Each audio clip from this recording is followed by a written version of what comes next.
ಈ ನಡುವೆ ಮೂಡಾ ಕಚೇರಿ ತಲುಪಿದೆ ಸಿಎಂ ಪತ್ನಿಯ ಪತ್ರ. ಮೂಡಾ ಆಯುಕ್ತ ರಘುನಂದನ್ಗೆ ಪತ್ರವನ್ನು ತಲುಪಿಸಿದ್ದಾರೆ ಸಿಎಂ ಪುತ್ರ ಯತೀಂದ್ರ. ಸಿಎಂ ಪತ್ನಿ ಪಾರ್ವತಿ ಪತ್ರದ ಬೆನ್ನಲ್ಲೇ ಮೂಡಾ ಅಧಿಕಾರಿಗಳು ಸಭೆಯನ್ನ ಕೂಡ ಮಾಡ್ತಾ ಇದ್ದಾರೆ. ಸಭೆ ಅಂತಂದ್ರೆ ಮುಖ್ಯಮಂತ್ರಿಗಳ ಪತ್ನಿ ಬರೆದಿರ್ತಕ್ಕಂಥ ಪತ್ರದಲ್ಲಿ 14 ಸೈಟುಗಳನ್ನು ನಾವು ವಾಪಸ್ ಕೊಡ್ತೀನಿ ಅಂತ ಅವ್ರು ಏನು ಹೇಳಿದ್ದಾರೆ.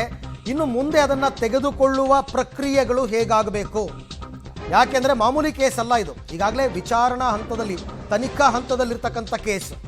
ಈ ಸಂದರ್ಭದಲ್ಲಿ ಸೈಟುಗಳನ್ನು ವಾಪಸ್ ಪಡಿಬೇಕಾ ಅಥವಾ ಸಸ್ಪೆನ್ಷನ್ ನಲ್ಲಿ ಇಡಬೇಕಾ, ಏನ್ ಮಾಡಬೇಕು ಅಂತಕ್ಕಂಥದ್ರ ಬಗ್ಗೆ ಅಧಿಕಾರಿಗಳು ಈಗ ಸಭೆಯನ್ನ ಮಾಡ್ತಾ ಇದ್ದಾರೆ.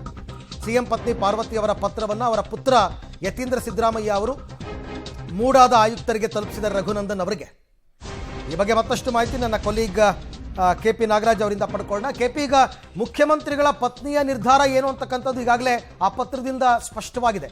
ಈಗ ಮುಂದೆ ಮೂಡಾ ಅಧಿಕಾರಿಗಳು ಸಭೆ ಮಾಡಿ ಕೈಗೊಳ್ಳಬೇಕಾದಂತಹ ಕಾರ್ಯಗಳು ಏನೇನು?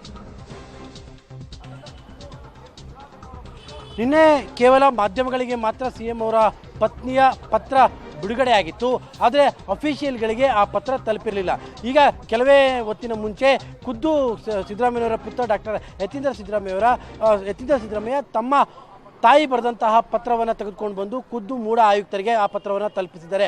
ಆ ಪತ್ರದಲ್ಲಿ ಸ್ಪಷ್ಟವಾಗಿ ನಮಗೆ 14 ಸೈಟ್ಗಳನ್ನು ನಮಗೇನು ಮೂಡಾದಿಂದ ಬಂದಿದೆಯೋ ಆ ಸೈಟ್ಗಳನ್ನು ವಾಪಸ್ಸು ತೆಗೆದುಕೊಳ್ಳಿ ಅನ್ನುವಂಥದ್ದನ್ನು ಸ್ಪಷ್ಟವಾಗಿ ಪಾರ್ವತಮ್ಮ ಸಿದ್ದರಾಮಯ್ಯವರು ಬರೆದಿದ್ದಾರೆ. ಅದೇ ಪತ್ರವನ್ನು ಖುದ್ದು ಈಗ ಬಂದು ಡಾಕ್ಟರ್ ಯತೀಂದ್ರ ಸಿದ್ದರಾಮಯ್ಯ ಈಗ ಮೂಡಾ ಆಯುಕ್ತರಿಗೆ ತಲುಪಿಸಿರುವಂಥದ್ದು. ಅಲ್ಲಿಗೆ ಈಗ ತಾನೇ ಅಫಿಷಿಯಲ್ ಆಗಿ ಮೂಡಾ ಆಯುಕ್ತರ ಕೈಗೆ ಈ ಪತ್ರ ತಲುಪಿದೆ.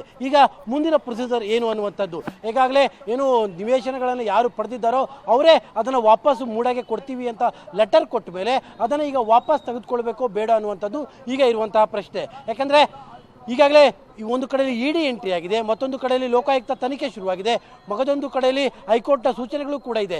ಈ ಕಾರಣಕ್ಕೋಸ್ಕರವಾಗಿಯೇ ಈಗ ಇಂತಹ ಸಂದರ್ಭದಲ್ಲಿ ಈ ಸೈಟ್ಗಳನ್ನ ವಾಪಸ್ ತೆಗೆದುಕೊಳ್ಬೋದೋ ಬೇಡ ಅನ್ನುವಂಥದ್ದನ್ನು ಕಾನೂನಾತ್ಮಕವಾಗಿ ಚರ್ಚೆ ಮಾಡುವಂಥ ಕೆಲಸವನ್ನು ಮೈಸೂರು ನಗರಾಭಿವೃದ್ಧಿ ಪ್ರಾಧಿಕಾರದ ಆಯುಕ್ತರು ಶುರು ಮಾಡ್ತಾರೆ. ಯಾಕಂದರೆ ಈಗ ತಾನೇ ಅವರ ಕೈಲೇ ಅಫಿಷಿಯಲ್ ಆಗಿ ಪತ್ರ ಬಂದಿದೆ.